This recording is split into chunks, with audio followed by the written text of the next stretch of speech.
한 얼마 전에 알파고하고 이세돌하고 바둑 그 대회가 있었잖아요. 저는 바둑을 모르는데 그 바둑 안에 우리가 보기에는 흑백이 있고 이렇게 바둑을 둔다 이렇게만 알았는데 그 안에 엄청난 수가 있더군요. 잘못된 판단을 해서 악수를 두면은 대마를 이룬다 이런 말도 제가 이렇게 들었습니다. 공격하고 방어하는 이 바둑판 안에 전쟁이 일어나고 있는 것을 봤습니다.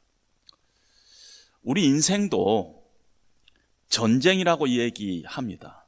여기에 전쟁은 승리가 있고 패배가 있습니다. 한 오래전에 스티브 카비라는 사람이 성공하는 사람의 7가지 습관 이런 책을 썼는데 그 책을 이렇게 보면은 인생이라는 어떤 전쟁을 하는데 성공하는 트랙이 있다는 것입니다. 인생에서 성공을 하기 위해서는 어떤 식의 습관이 있어야 된다는 것이에요. 어떤 전략이 있다는 것입니다. 성공하는데 길이 있다는 것이에요. 어떤 위닝 트랙이 인생에도 이것이 전쟁이기 때문에 그게 승리하는 그런 길이 있다 이렇게 이 얘기를 할 수가 있습니다. 우리가 신앙생활도 영적인 전쟁이라고 얘기합니다. 영적인 전쟁에 반드시 승패가 있기 마련입니다. 잘 하기 위한 어떤 위닝 트랙이 이 신앙생활에도 있다는 것입니다. 아무리 노력해도 승리하는 신앙의 트랙 가운데 우리가 있지 않고 거기서 벗어나면은 아무리 노력해도 영적인 전쟁에서 질 수밖에 없다 하는 것이 우리가 생각할 수 있는 점입니다. 신명기는 크리스찬의 신앙생활 전반에 관한 이 얘기를 하고 있습니다. 영적인 전쟁에서 우리가 어떻게 승리할 수 있는가, 그 비결이 무언가, 승리할 수 있는 크리스찬의 신앙생활의 그런 위닝 트랙은 무엇인가, 이것을 신명기에서는 우리에게 상당히 구체적으로 보여주고 있습니다. 오늘 우리가 읽은 이 본문은요, 이스라엘 백성들이 하나님께서 약속하신 가나안 땅으로 들어가기 일보 직전에 요단강 앞에서 지금 모세를 통해서 하나님께서 마지막 이렇게 설교를 하고 있습니다. 그런데 사실은 오늘 신명기 오늘 본문 전에 40년 전에 이스라엘 백성이 거의 이 자리에 와 있었어요. 가데스 바네아라는 곳에 와 있었는데 거기에서 한 10일 정도만 고생을 하면은 가나안 땅으로 들어갈 수 있었는데 전쟁에 대한 두려움이 생겼어요. 그래서 다시 광야로 회진하게 되고 40년을 광야에서 헤매다가 오늘 가나안 땅이 눈앞에 보이는 모압 평야 앞에 진을 치고 지금 모세의 설교를 듣고 있습니다. 가나안 땅에 들어가기 위해서는 전쟁을 해야 되는데 이 전쟁에서 승리하는 비결을 모세는 오늘 설교를 통해서 이 얘기를 하고 있습니다. 이스라엘 백성들에게 그 얘기를 하는 것입니다. 너희가 가나안 땅에 들어가서 정말 승리하는 크리스찬의 삶을 살기 위해서는 너희가 가나안 땅에 들어가서 어떻게 해야 된다 하는 얘기를 합니다. 지금 이스라엘 백성들은 굉장히 위축되어 있습니다. 두려움 가운데 있었어요. 자기들이 싸워야 할 대상이 가나안 땅의 원주민들인데 숫자도 많고 또 자기들보다 훨씬 더 강한 나라다는 소문을 듣고 있습니다. 성읍은 크고 성벽은 하늘을 닿았고 그들 가운데 아낙 자손이라는 거인이 있다 하는 소문을 지금 듣게 된 것입니다. 누가 아낙 자손을 능히 당하리요? 그렇게 키 큰 사람, 그렇게 힘 센 사람을 우리가 이길 수 없다. 이런 두려움이 그들 가운데 있을 때 하나님께서는 모세를 통해서 이스라엘 백성들에게 이 전쟁은 반드시 너희가 이긴다 이렇게 얘기를 합니다. 너희가 이길 것이다, 이길 수도 있다, 이기기를 바란다가 아니라 완전히 확실히 absolutely 이 전쟁은 너희가 이긴다.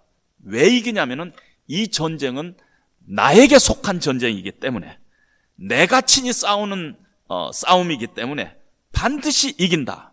하나님께서 그렇게 이스라엘 백성들에게 말씀합니다. 3절에 보니까 오늘 너는 알라 네 하나님 여호와께서 맹렬한 불과 같이 네 앞에서 나아가신즉 여호와께서 그들을 패하사 내 앞에서 엎드려지게 하리니 그들은 속히 멸할 것이다. 이 싸움이 이스라엘 백성들과 가나안 족속들과의 싸움이라면은 패할 수도 있죠. 이긴다는 보장이 없습니다. 그런데 이 싸움은 하나님의 싸움이라는 것입니다. 하나님께서 이 싸움의 선봉장에 서시고 하나님의 싸움이기 때문에 너희는 반드시 이긴다는 것입니다. 하나님께서 개입하시고 또 하나님께서 앞서서 싸우는 싸움이니까 이 싸움은 반드시 이긴다는 것이에요. 5살짜리하고 7살짜리 싸움이 아니라 7살짜리하고 해병대 일개 소대하고 싸움이라는 것을 절대 질 수가 없다. 하나님께서 모세를 통해서 이렇게 말씀을 하십니다. 우리의 영적인 신앙생활의 영적인 싸움도 이 싸움이 우리와 이 공중 권세 잡은 자들과의 싸움이라고 얘기합니다. 악한 영과의 싸움입니다.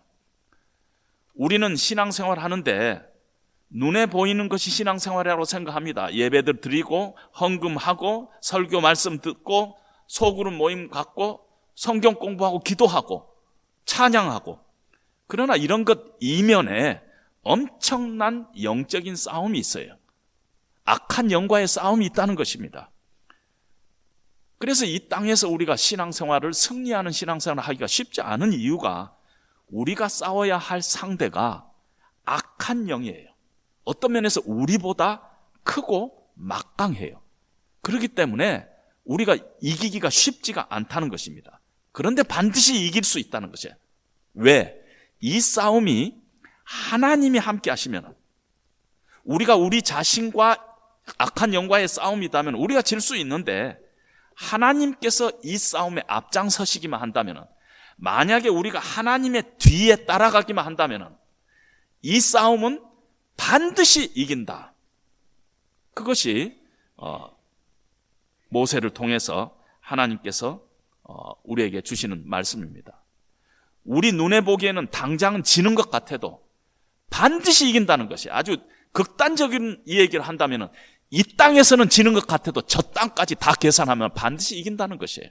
그래서 우리 크리스찬들은 신앙생활을 할 때 이 확신이 우리에게 있어야 됩니다. 이 믿음이 있어야 됩니다. 하나님께서는 반드시 이기시는 하나님이시다. 그래야지 우리가 신앙생활을 힘있게 능력있게 담대하게 할 수가 있습니다. 뭐 하나님이 싸우시는 싸움도 질 수가 있다 이러면은 어떻게 우리가 담대하게 신앙생활 할 수 있겠어요? 그래서 하나님이 싸우시는 싸움이라면은 하나님은 반드시 이긴다. 문제는 하나님의 도구로 내가 지금 쓰이고 있느냐, 하나님이 싸우는 싸움에 내가 하나님의 뒤에 서 있느냐, 하나님의 앞에 서서 지금 하나님과 대항하고 있느냐, 이게 중요하다는 것입니다. 만약에 우리가 라이트 트랙에만 있으면은, 하나님이 싸우는 싸움에 우리가 그 선에 같이 서 있다면은 이 전쟁은 반드시 이긴다는 것입니다. 아무리 어려운 상황에 있더라도 이 전쟁은 반드시 이긴다는 것이, 사도 바울이 그런 싸움을 했어요. 감옥에 갇혀 있는데 밖에 있는 교인들에게 너희가 기뻐하라, 내가 다시 말하노니 기뻐하라, 아무것도 염려하지 말고 모든 일에 기도와 간구로 너희 구할 것을 감사함으로 하나님께 아뢰라. 그리하면 모든 지각에 뛰어나신 하나님의 평강이 너희 마음과 생각을 지킬 것이다. 감옥에서 내게 능력 주신 자 안에서 내가 모든 것을 할 수 있다. 내가 지금 어려운 가운데 처하고 있지만은, 힘들고 어려운 일 가운데 있지만은 예수 그리스도와 함께 있다면은 나는 능히 이길 수 있다. 바울의 인생을 보면은 바로 위닝 트랙 안에 늘 신앙생활을 하고 있어서 감옥에 있으면서도 밖에 사람들에게 기쁨의 서신을 띄우고 있는 것을 봅니다. 그러나 내가 만약에 크리스찬의 삶을 이렇게 신앙생활을 하고 있으면서 나의 어떤 생각이나 내 자세나 내 라이프 스타일이나 내 어떤 신앙의 목표가 하나님을 기쁘시게 하지 않은 것이라면, 신앙생활의 프라이어리티가 하나님이 기뻐하시는 쪽에 내가 서 있지 않는다면은 내 신앙생활은 반드시 패하게 돼 있어요. 왜냐하면은 결국은 하나님이 내 반대편에 서서 공격이 올 테고, 하나님은 반드시 이기는 분이시고, 하나님은 우리에게 싸움을 걸어오실 분이고, 그래서 우리는 반드시 패하게 돼 있어요.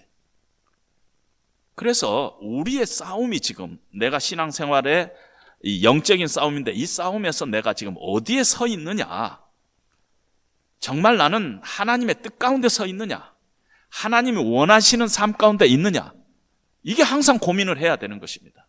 교회도 마찬가지입니다. 하나님이 앞장서서 싸우는 싸움에 우리 이 교회가 지금 그 싸움의 도구로 사용되고 있느냐, 그러면 아무리 힘든 일이 있더라도 그 교회는 아름다운 교회고 하나님 앞에 쓰임받은 교회입니다. 그러나 교회 안에 어떤 인간적인 욕심과 유선과 세속화가 일어나고 있다면, 그래서 악한 영들이 앞장서서 싸우는 싸움의 교회가 뒤에 서고 있다면 반드시 교회는 망하게 된다는 것입니다. 왜냐하면 우리의 영적인 싸움은 하나님이 하시는 싸움이기 때문에, 우리가 하나님 반대편에 서 있다면 반드시 우리는 지게 돼 있어요. 여러분, 눈을 뜨고 보세요. 하나님 아닌 쪽에 서 있는 교회들이 무너지고 있는 것들 보이지 않아요? 하나님 반대편에 서 있는 교회들이 세상 속에서 어떤 수치를 당하고 있는가, 우리가 눈을 떠서 자세히 보면은 보이지 않아요. 아무리 교회가 크고 아무리 유명한 목사다 할지라도 하나님 반대편에 서 있는 교회들이 세상에서 어떠한 창피와 수치를 당하고 있는가 하는 것이 보인다는 것입니다. 절대 하나님을 이길 수가 없습니다. 그래서 개인적으로나 교회적으로나 매 순간, 매일, 매주 이 일이 하나님이 기뻐하시는 일인가, 이 판단이, 이 결정이 하나님이 기뻐하시는 일인가, 우리가 신중하게, 심각하게 늘 우리 자신을 돌아보고 하나님의 뜻을 우리가 묻고 또 분별하고 고민해야 되는 것입니다. 오늘 내가 하나님의 선한 싸움의 도구로 쓰이고 있느냐, 여기에 신앙생활의 승패가 결정이 나기 때문에 반드시 하나님의 뜻이 어디 있는가 우리는 고민하면서 물어야 하는 것입니다. 왜 우리가 성경 공부를 하느냐? 하나님의 뜻이 성경 속에 풍성하게 계시되어 있기 때문에 우리가 하나님의 뜻을 찾고 또 확신하고 거기에 뒤따라가기 위해서는 하나님의 말씀 우리가 창념하지 않을 수 없다는 것입니다. 그래서 신앙생활이 영적인 싸움인데 승리의 비결의 첫 번째 키는 하나님 편에 서는 것이에요. 하나님 편에 서는 것이, 하나님의 뜻이 어디 있는가, 하나님의 계획이 어디 있는가, 하나님의 생각이 어디 있는가, 하나님의 방법은 무언가, 하나님의 목적은 무언가, 여기에 대해서 늘 고민하면서 하나님의 뜻을 분별하면서 하나님의 뜻과 함께 우리가 움직일 때 반드시 승리하게 돼 있어요. 그런 확신을 우리가 가져야 하는 것입니다. 이제 두 번째로, 그러면 하나님께서 왜 이스라엘을 위해서 싸우시는가?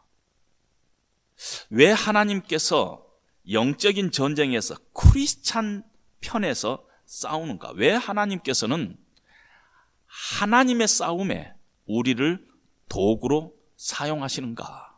여기에 대한 우리의 질문이 있습니다. 오늘 본문 5절에 보니까 여호와께서 이같이 하심은 네 조상 아브라함, 이삭, 야곱에게 하신 맹세를 이루려 함이라.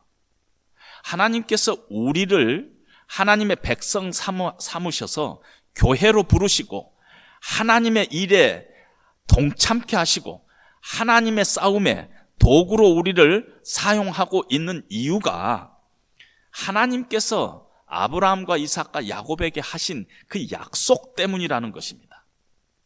우리 때문이 아니라 하나님 때문에 우리를 도구로 사용하신다는 것입니다.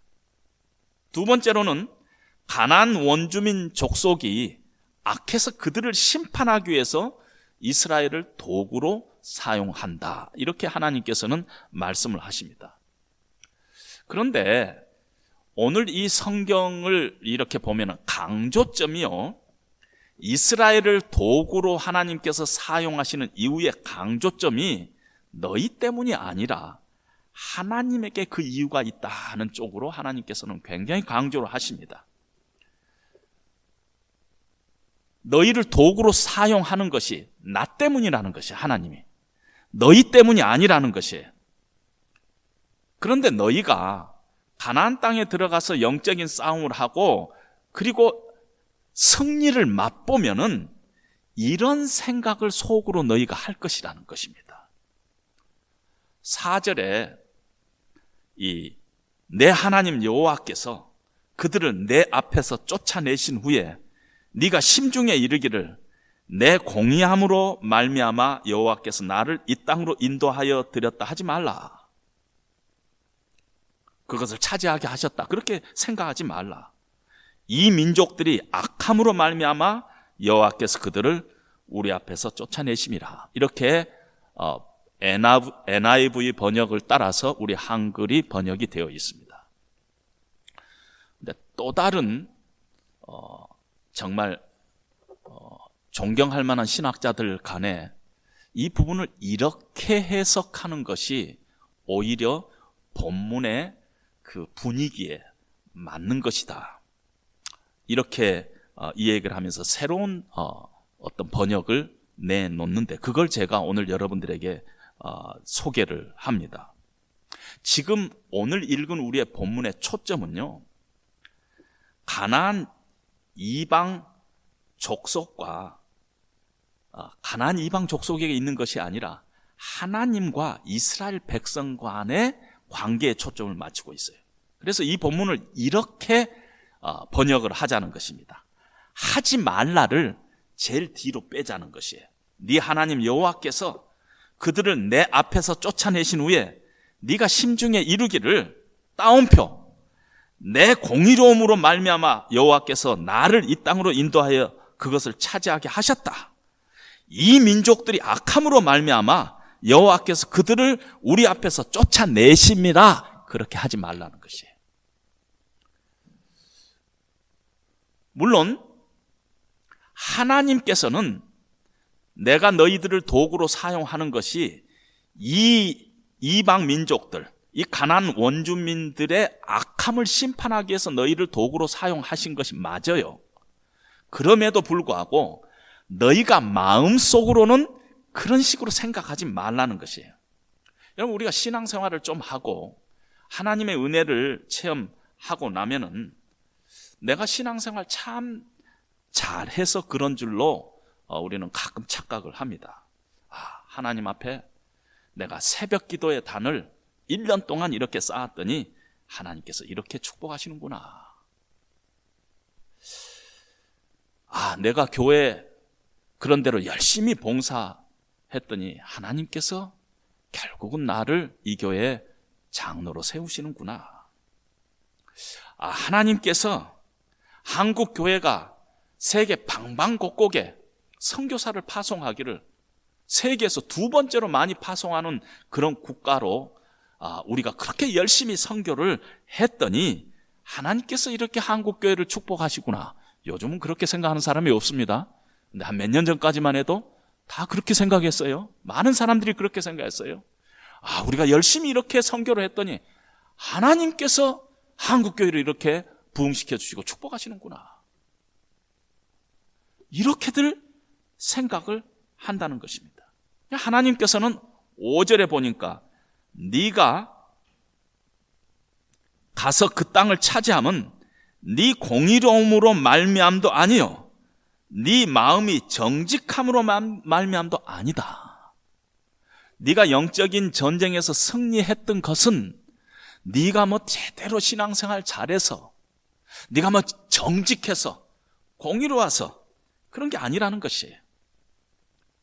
우리 신앙생활을 좀 경건하게 열심히 하다 보면은 이렇게 말하는 사람이 많아요. 참 세상이 악합니다.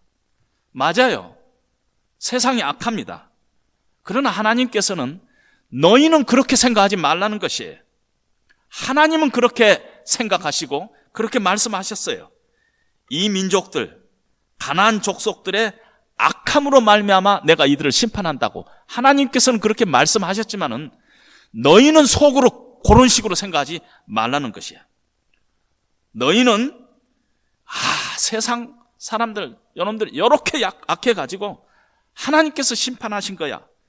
그렇게 생각하지 말라는 것이.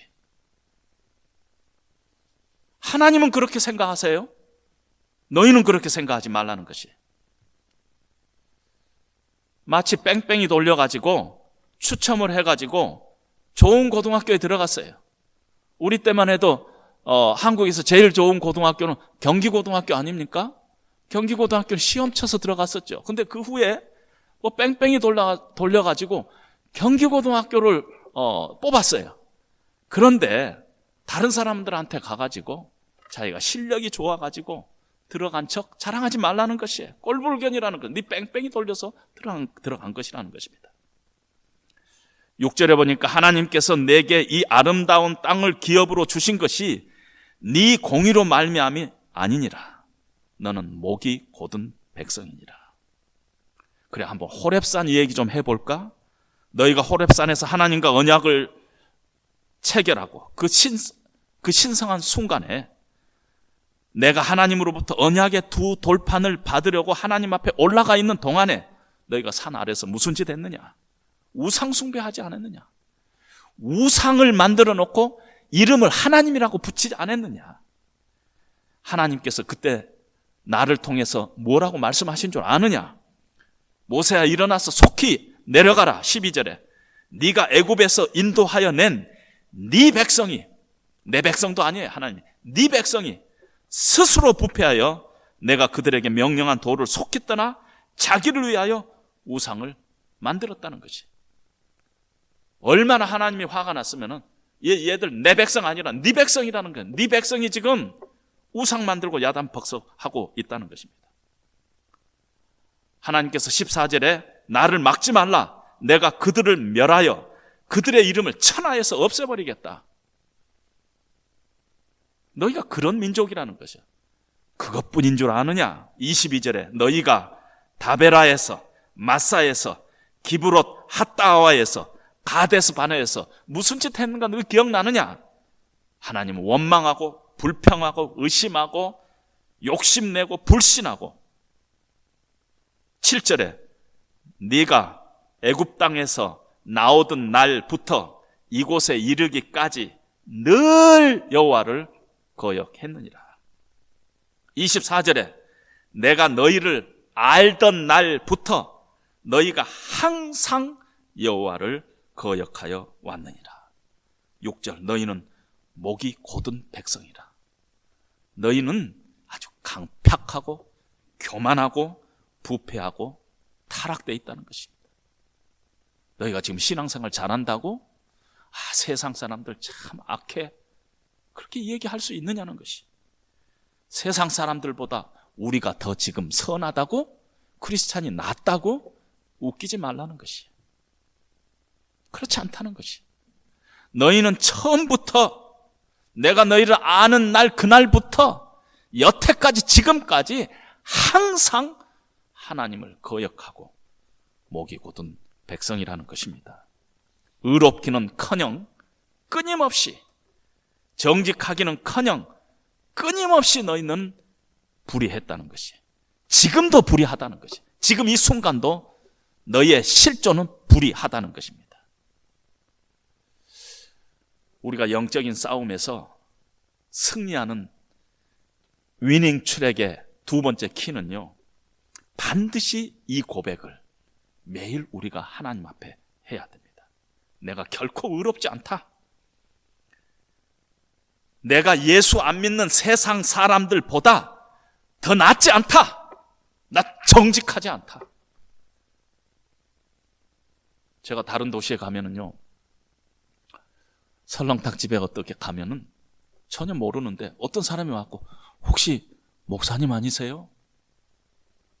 어떻게 아세요? 목사님 같이 생겼다는 것이에요. 그건 겉모양이에요. 겉으로 그렇게 보일 뿐이에요. 목사니까 참 깨끗하게 살겠네요. 장로님이니까 참 경건하게 살겠네요. 아니에요. 몰라서 그래요. 신앙생활 좀 하다 보면은 내가 꽤 괜찮은 사람이 돼가고 있다고 생각을 합니다. 그 착각입니다. 남보다 더 신앙이 좋아가지고 지금 말씀 전하고 설교하고 그런 줄 착각하고 있어요. 아닙니다. 내가 너희를 알던 날부터 너희가 항상 늘 여호와를 거역해 왔느니라. 그것이 우리의 실존인 것입니다. 늘 우리 성품 속에 불의함이 있고 죄가 있고 그것이 우리 피 속에 흐르고 있어요. 그냥 순간순간 흐르고 있어요. 내가 저 세상 사람들보다 내가 좀 낫다고? 말도 아닌 소리라는 것입니다. 우리는 결코 의롭지 않습니다. 불의한 자예요. 오래전에 멸망받아야 마땅할 존재예요. 그런데 우리가 지금 하나님의 도구로 쓰임받고 있어요. 오늘도 어제도 하나님이 나를 아는 그날부터 지금까지 늘 항상 하나님 앞에 불의한 존재였는데 하나님께서 우리를 도구로 사용하고 있어요. 오늘도 참고 또 참고 용서하고 하나님께서 자기에게 한 언약을 기억하면서 오늘도 우리를 사용하고 있는 것은 전적인 하나님의 은혜인 것입니다. 그런데 하나님께서요, 우리에게 그런 은혜를 베푸시는데 그 은혜가 그냥 우리에게 주어진 것이 아니라는 것입니다.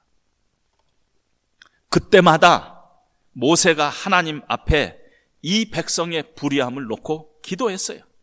18절에 보니까 40주야를 여호와 앞에 엎드려서 기도했어요. 생명을 걸고 기도했어요.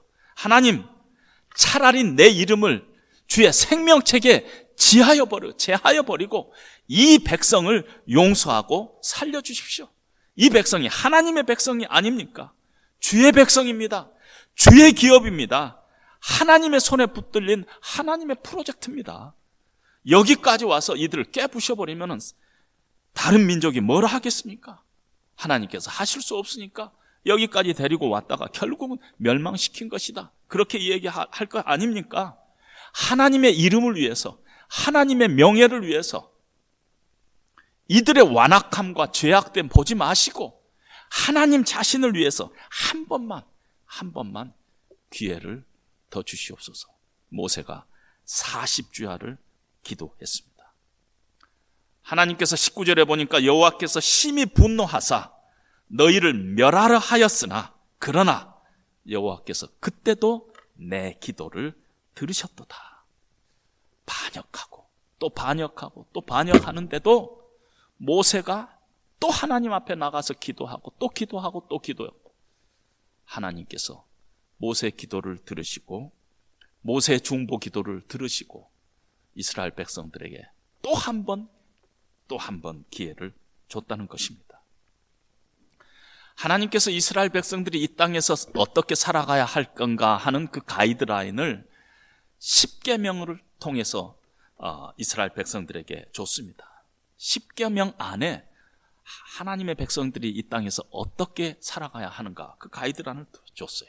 그런데 하나님께서는 이스라엘 백성들에게 10계명을 주면서 동시에 이스라엘 진중에 회막이라는 것을 하나님께서 허락했습니다.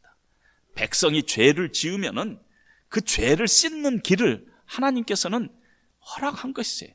너희가 하나님의 율법, 하나님의 10계명을 바라보고 결코 너희가 지키지 못하는데 너희가 지키지 못할 때 이곳에 와서 너희 죄를 씻는 길을 하나님께서는 동시에 회막을 통해서 하나님께서 만들어놨어요. 대제사장 아론으로 하여금 1년에 한 번 대속죄일에 전 백성의 죄를 지고 지성소에 흠없는 어린 양과 암소의 피를 양푼에다 가득 담아가지고 지성소에 들어가서 십계명의 두 돌판이 들어있는 하나님의 언약궤 뚜껑에다가 갖다가 그 피를 쫙 붓는 일을 1년에 한 번씩 했습니다. 이 모든 것들이 예수님에 대한 그림자인 것입니다. 히브리서 9장에 보면은 그리스도께서 염소와 송아지의 피로 하지 아니하고 오직 자기의 피로 영원한 속죄를 이루사 단번에 성소에 들어가셨느니라.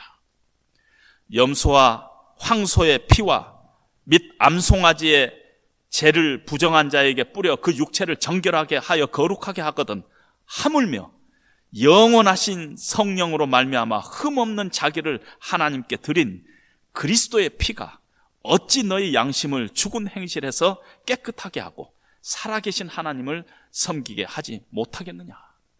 그러므로 형제들아, 예수의 피를 힘입어 성소에 들어갈 담력을 얻었나니 그 길은 우리를 위하여 휘장 가운데로 열어놓으신 새로운 삶길이요 휘장은 그의 육체니라.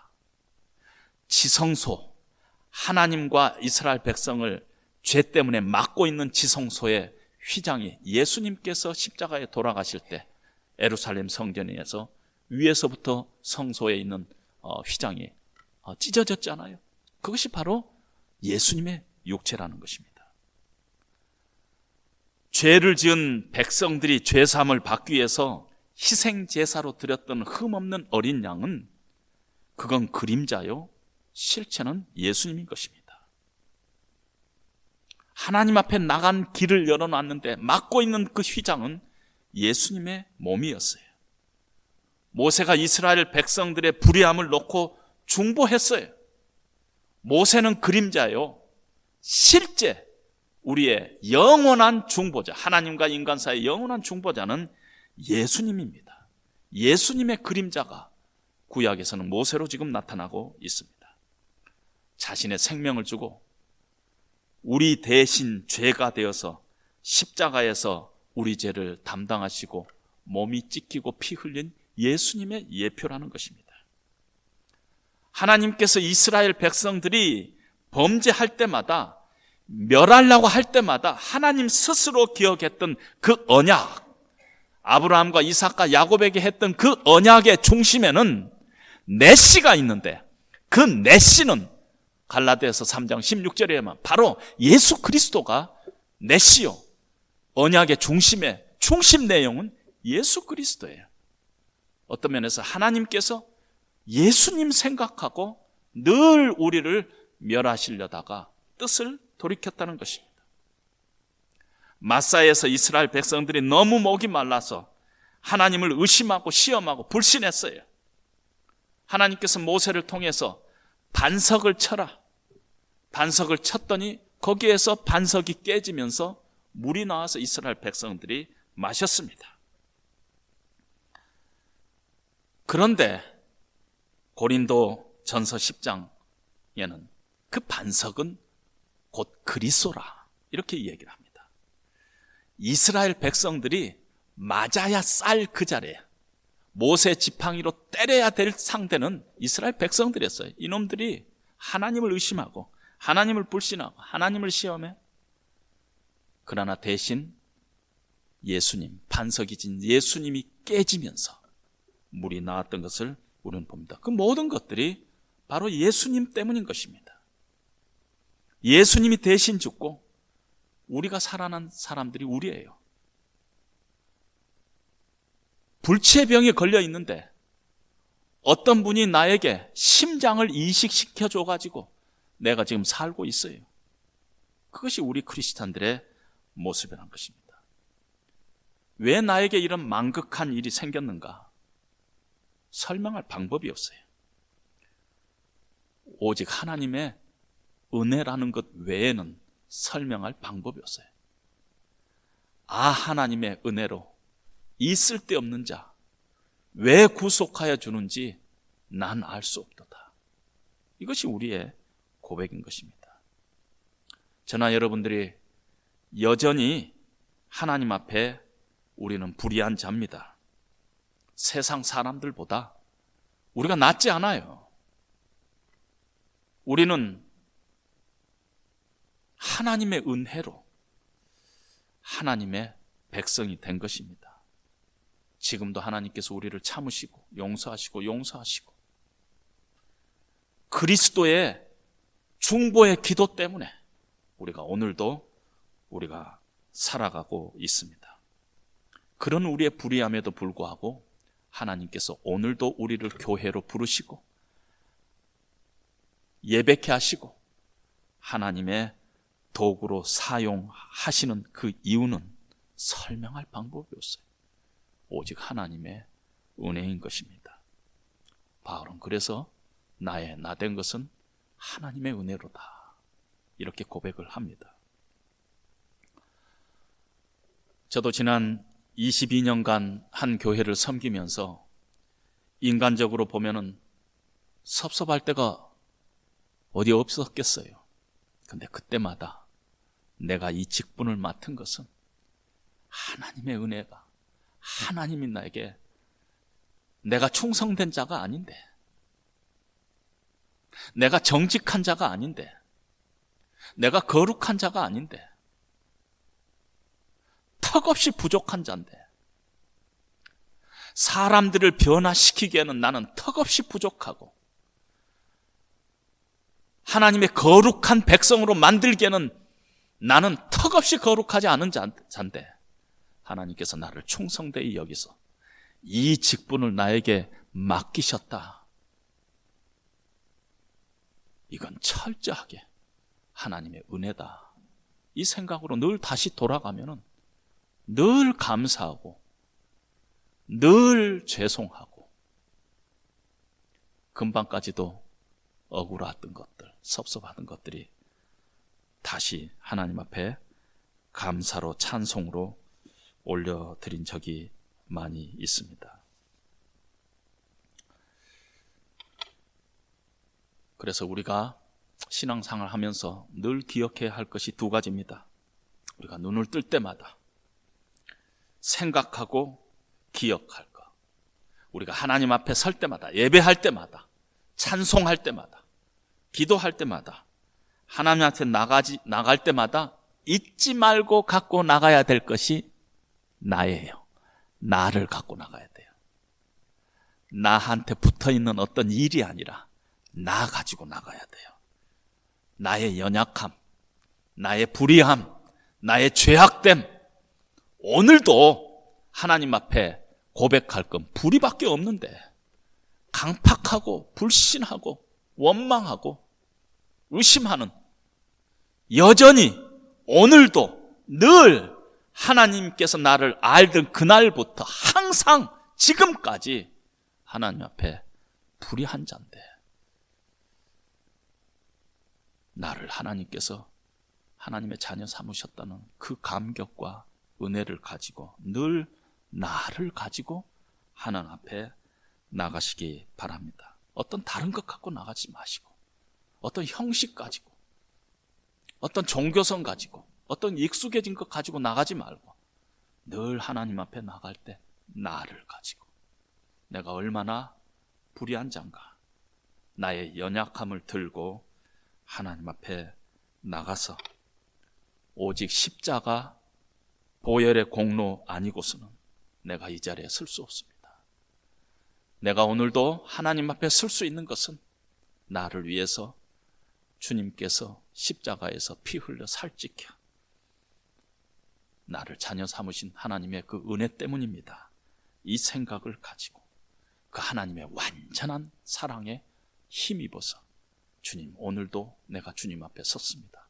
이 고백을 가지고 늘 하나님 앞에 서야 합니다. 눈을 떠서 하루를 시작할 때마다 하나님께서 오늘 나의 삶 가운데서 무엇을 기뻐하시는가? 나는 오늘 어느 자리에 서야 하는가? 어떤 판단을 해야 하는가? 하나님께서 오늘 내 삶 가운데서 기뻐하는 위닝 트랙은 어딘가? 나는 오늘 삶 가운데서 어떤 목표와 어떤 생각과 어떤 꿈을 가지고 오늘 나는 살아가야 하는가 생각하고 질문하고 고민하시기를 바랍니다. 그럴 때 하나님께서는 우리의 삶 가운데 늘 앞장서 주시고 부족한 우리지만은 하나님의 도구로 선하게 우리를 사용하시고 우리 안에 덤으로 기쁨과 감사와 감격을 허락하시고 그것 때문에 오늘도 우리가 신나하면서 하나님의 몸된 교회를 섬길 수 있는 힘이 거기서 나올 것입니다. 그런 축복이 여러분들에게 임하시기를 주님의 이름으로 축원드립니다. 잠시 기도하겠습니다. 하나님 아버지, 죽을 수밖에 없는 죄병에 걸려있는 저희들입니다. 예수님께서 생명 주시고 내 대신 죽으시고 살아난 자들이 우리입니다. 늘 하나님 앞에서 빈손 들고 앞에가 십자가를 붙드네 의가 없는 자라도 도와주심 바라고 생명샘에 나가니 나를 씻어 주시옵소서. 이 찬송이 늘 우리의 심령 가운데서 고백되게 하여 주시옵소서. 우리의 불의함에도 불구하고 하나님께서 우리를 목사로 부르시고 장로로 부르시고 집사로 부르시고 교사로 부르시고 성가대원으로 불렀습니다. 불의한 자입니다. 전적인 하나님의 은혜인 것을 고백하면서 늘 충성되게 단마음으로 섬길 수 있도록 주님 도와주시옵소서. 예수님 이름으로 기도합니다. 아멘.